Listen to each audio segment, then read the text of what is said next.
Hello again, everybody. Zacatech is here with my UFC 173 review for tonight, Saturday, May 24th, 2014, course Memorial Day weekend. And it looked like midway in this pay-per-view, it looked like it was going to be one of those UFC pay-per-views where it's going to be a lackluster card because of injury-plagued matchup changes. Because we're supposed to have Vito Belfort against Weidman, then Machida was supposed to take Belfort's place, and then the main event for that was moved to July. And this card, until the main event tonight, looked like it was going to be one of those cards. It was injury plagued, it was kind of a weak card, and then the main event came. And as you see by the subtitle, it was an epic main event that saved the entire pay-per-view. The first fight ended prematurely. Second fight was the closest thing to being good until the main event.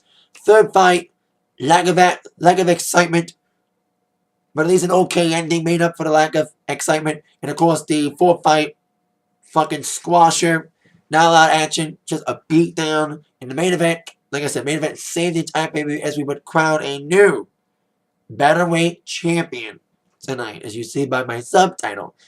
My review rating, 6.5 out of 10. This pay-per-view was lacking a bit. The card was lacking until the main event. The main event saved the entire card. It was just a very exciting fight and redeemed this pay-per-view for me. Now let's get on down to the main card. I didn't see the prelims. Let's start off with Jamie Varner taking on his opponent being James Krause. Now, Jamie Varner had an interesting fight last time round. He had a great fight against Abel Trujillo. I remember Varner won the first round, and then Abel came back strong with that TKO finish to end the second round after being pummeled by Jamie Varner. So Varner needed a win after that devastating loss to Abel. And unfortunately for Jamie, the fight, like I said at the beginning of the video, the first fight ended prematurely because Jamie suffered an injury. Like, I don't know, like, he kind of tripped funny on his leg. And Krause just pounded on Varner. And Varner never really gave up. They never threw the towel in until after the first round. Varner still fought violently despite fighting through the pain. He kept tripping. You know, his knee was... his ankle gave out a couple of times. He still tried to fight. But in the end, James Krause got the victory after Jamie Varner was deemed unable to compete at the end of the first round after I think he tripped. I think he broke his ankle. It looked like Jamie broke his ankle. But like, I thought he landed funny. I saw him land funny, and all of a sudden it was just, he just fell. Like, he kept tripping a lot. He kept trying to fight, but it's like, you know, his knee wasn't able to withstand the fight any longer. So that's why they called it after the first.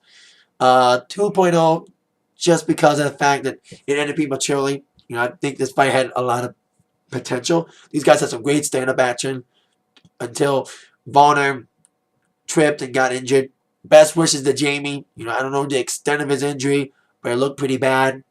And I'll give him credit and applaud him for trying to fight valiantly through the pain.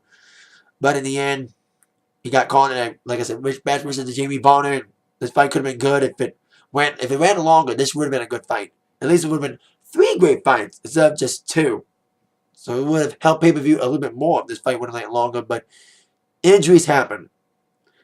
And then, like, and you could see his leg just bent. You know, it was like watching Silva, but not as brutal as seen when Anderson Silva got injured.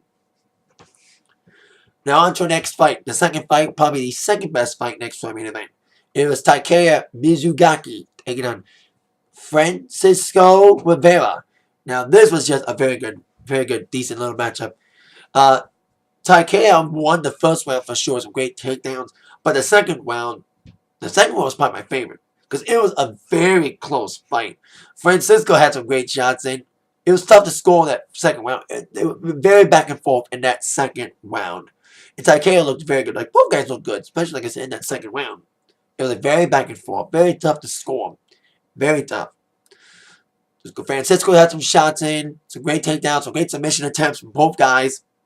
You know, but in the end, it was a unanimous decision for Takeya Mizugaki. He basically dominated the rest of, like, the third round was okay. You know, just Takeya just dominated the entire third round.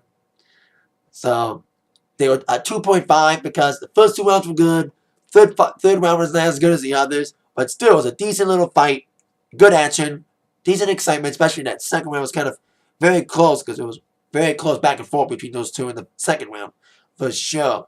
So Takeya, and he's number 6 ranked in the bantamweight division. If you get some more good wins, Takeya could be the next number 1 contender, especially now with the new champ.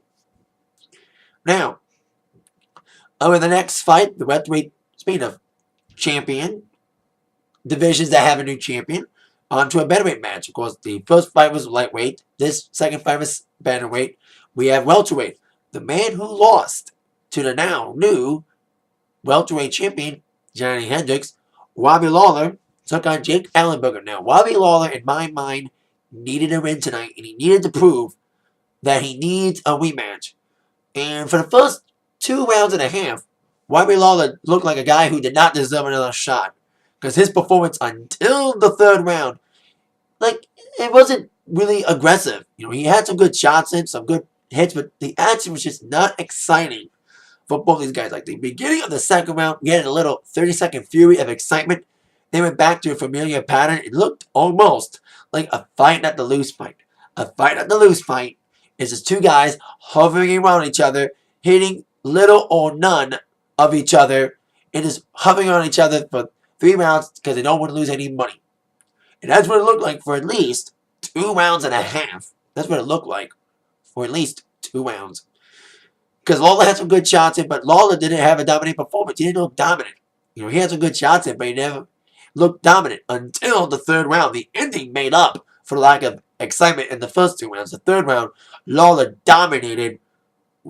Finally, was more aggressive in that third round. He got Jake Ellenberger got a nice little shot in. Barao got him down with a TKO victory. Nice little punch there to get the third round TKO. Good ending to make up for, like I said, lack of excitement. 2.0 for that fight. Now that's the Robbie LAWLER that deserves a championship rematch. You know, in the first Robbie LAWLER we saw in the Robbie LAWLER we saw in the first 2 rounds looked like a guy who did not deserve a championship rematch.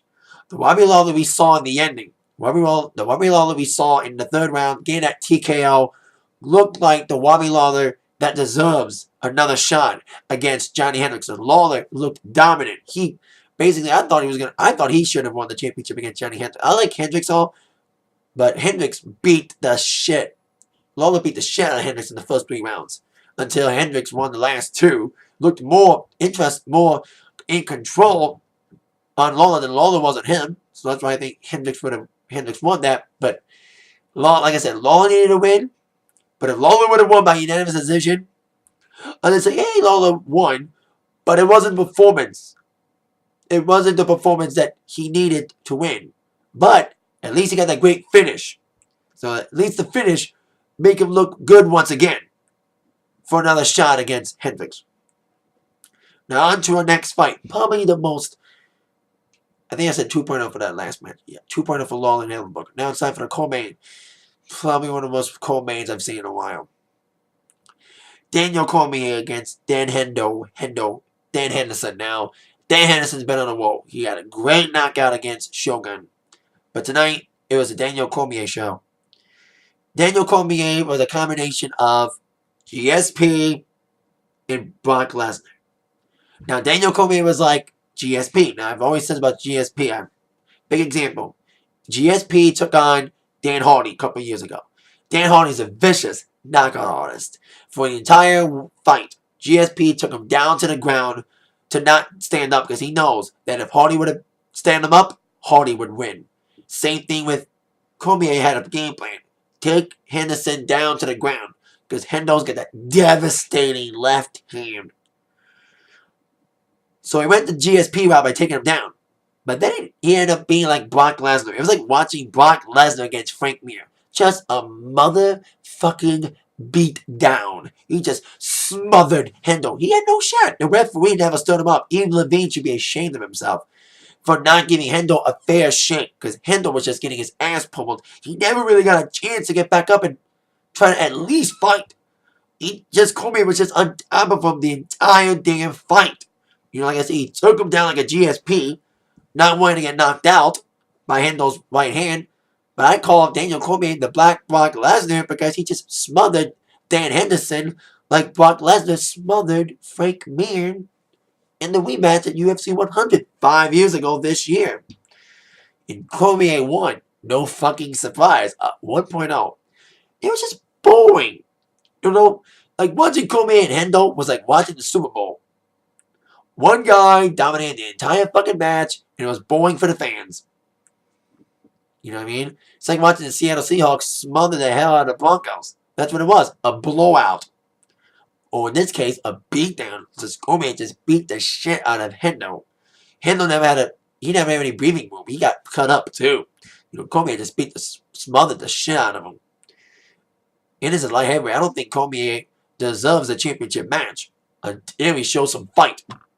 You know, he just beats these guys down. You know, his first 2 fights in UFC have not impressed me. His first fight was kind of a squash because Rashad Evans got injured. In this fight, he just smothered Hendo.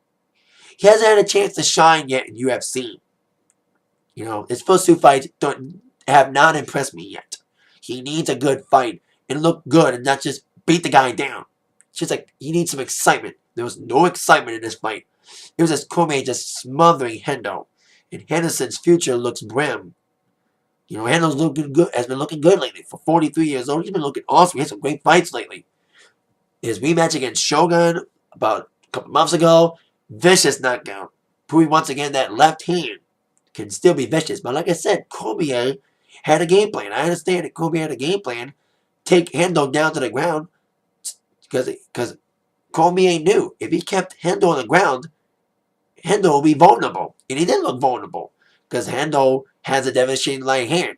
Because like I said, Cormier knew that if he were to stand up with Hendo, he knew he was going to be prone in that left hand. So that was his game plan. Keep Hendo to the ground.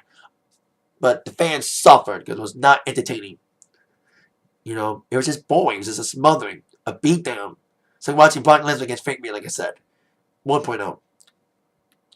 Now on to the main event. The match that redeemed this entire damn pay-per-view. By this point, I was like, man, this pay-per-view is looking weak thus far. The first fight was premature. The second fight was the only thing to being good. The third fight, lack of excitement, but a decent ending. The fourth fight, Cormier was just boring, just a fucking beatdown. But then here comes the main event. Saved the entire damn pay-per-view from being a snowfest. TJ Dillashaw taking on Renan Barao for the welterweight, not the belt, the bantamweight championship. Now, I've only seen Barao wrestle. I don't see much UFC pay-per-views anymore. Because they're always on Saturdays when I'm DJing. And I've only seen Renan Barao fight once. And that was back in February in his fight against Uriah Faber, who was in the crowd tonight. And the fight ended, in my mind, prematurely. It was a botched call by Herb Dean. Uriah was it was a TKO. Uriah was taken down by Barao, and Barao was like, finish it, but Uriah was still defending himself. So it was kind of a botched call by Herb Dean. And once again, Herb Dean was referee again. At least this time, Herb Dean didn't make the botched call. And this fight was just a great championship fight.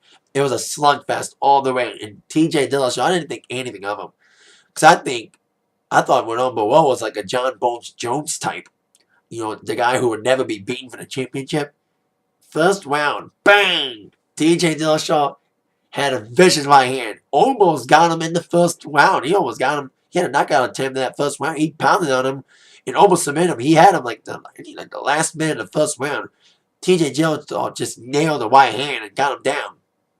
And then for the remaining 3.5 rounds, it was just a slugfest. Like, both these guys were just brawling it out, just duking it out. At least it was exciting, unlike the last fight. You know, these guys were just brawling. And I'll give TJ Dillashaw credit. He's one tough little bastard. You know, I thought nothing of him. You know, I thought Barao was just going to squash him like a bug. Because this fight was a makeshift main event after Weidman and Belfort got squashed. And then it was supposed to be Weidman and Machida. Then that got squashed. So this was like a makeshift main event. But it didn't feel like a makeshift main event. This match didn't it made you forget that this fight was a last-minute main event after the scheduled main event got canceled. This was just a great main event, especially make up after that bad Cormier. And it was a very close fight, very close. Both these guys were just slugging it out. Both guys put each other in precarious positions, some great takedowns, some submission attempts. And DJ Dillashaw, he was aggressive the entire fight. Not as aggressive as Chael Sonnen was against Anderson Silva the first time around, but still very aggressive. This DJ Dillashaw was never giving up. Even though Barao was still delivering some great shots both guys were just delivering some great shots. And Dillashaw's leg kicks, vicious leg kicks. We get on down to the 5th round, and it was just a tough fight to score. I would have hated it if it went to the judges. I would not been surprised if it was a split decision. It was very close, very back and forth action. Both of these guys were just slugging it out. And then in the 5th round, DJ Dillashaw, who had Barao down in the first round, got Barao down again with another vicious right hand and pounded him. And this time, unlike the first round, he got the finish. He couldn't get the finish in the first round, but in the 5th round, the second time he got Barao down, he got him down and he got the finish. And we have a new Bantamweight champion in DJ Dillashaw. Wow, I'll give Dillashaw credit. I did not think anything of Dillashaw. I thought Dillashaw's one-punch knockout attempt in the first round was a fluke. I didn't think he was going to be able to do it again, and he did it. He did it again. He got the TKO finish against Renan Barao. We have a new Bantamweight championship holder. Now, as it contains on who should DJ Dillashaw face next, some would say the logical choice would be to have him had a rematch against Renan Barao. But in my mind, I think they should make the first championship match against Dominick Cruz. Dominick Cruz never lost the title. He never lost the Bantamweight championship. He had to give it up because of injury. I don't know how long is Dominick Cruz out, but if Dominick Cruz comes back, in my mind, he should get the first shot against the new champ, Dillashaw, because Cruz never lost the championship. He never lost it. That's my opinion. That if Cruz comes back, and he may come back, he should come back and get the first shot against the new champ. 3.5 for that main event. Like I said, redeeming this entire damn pay-per-view. Until the main event, the pay-per-view looked like it was going to be another lukewarm UFC pay-per-view. The second fight was only good thing until the main event. And the other 3 fights were just mixed. First fight ended prematurely with Jamie Varner injury. Third fight, not a lot of excitement, but at least a decent ending. The 4th fight, just a fucking beatdown from Cormier. In the main event, like I said, redeemed this entire damn thing. We have a new champ. Very exciting fight, very great fight. And Dillashaw looked very good in this fight. And Barao looked vulnerable, because this Barao has looked unstoppable. Because like I said, I thought Renan Barao was going to be like John Bones Jones. Because who can beat Jonesy, as I like to call him? John Bones Jones is just looking unstoppable. Especially in his last fight against Glover Teixeira. Who can beat John Jones? Nobody. Jones is phenomenal. You can't beat him. He's untouchable. I thought this Renan guy was going to be like a Bonesy for the Bantamweight division. Untouchable and unbeatable. But Dillashaw had him down not once, but twice. And the second time, he got the finish this time. So congrats to DJ Dillashaw to be the new champion. When it comes to his first defense, logically, some people would say maybe a rematch against Barao. But in my mind, the guy who should get the first fight against the new champ Dillashaw, it's Dominick Cruz. The guy who never lost the Bantamweight championship. He got stripped of the title because of injury. So I think Cruz should get the first shot. Unless they give Barao the shot first, then give it to Cruz. But in my mind, Cruz should be in the title picture when he comes back, because he never lost the championship. He never lost it. Like I said, he got stripped because of injury. That is it for my UFC 173 review. Thank you all very much for watching. With that in mind, you've been attacked by the review from Zach. Have a great and safe Memorial Day, everybody. See ya. Yeah.